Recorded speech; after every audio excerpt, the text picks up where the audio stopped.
Ràpidament, la situació epidemiològica és la que venim descrivint en els últims dies, ja diria que les últimes 2 setmanes, que és la d'un descens, estem baixant el número de persones infectades, però és un descens tímid, un descens no molt pronunciat. De fet, si mirem la mitjana mòbil setmanal d'ahir, o sigui, de la que vam reportar ahir a la que avui informem a dades Covid,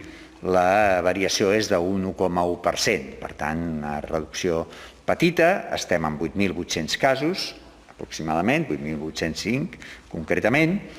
i des del punt de vista també del que és la velocitat de propagació, estem en una R de 0,92, una positivitat de proves del 5%, i si anem a mirar la situació assistencial, doncs ens trobem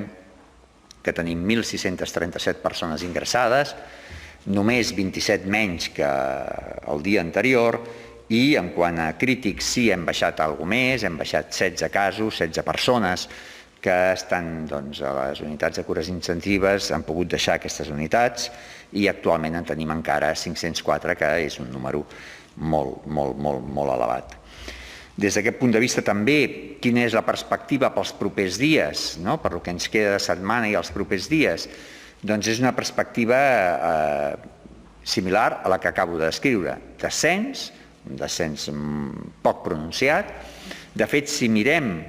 la positivitat dels tests d'antígens ràpids, el tant per cent de tests d'antígens ràpids positius ahir comparat amb el de la setmana anterior, que saben que és un dels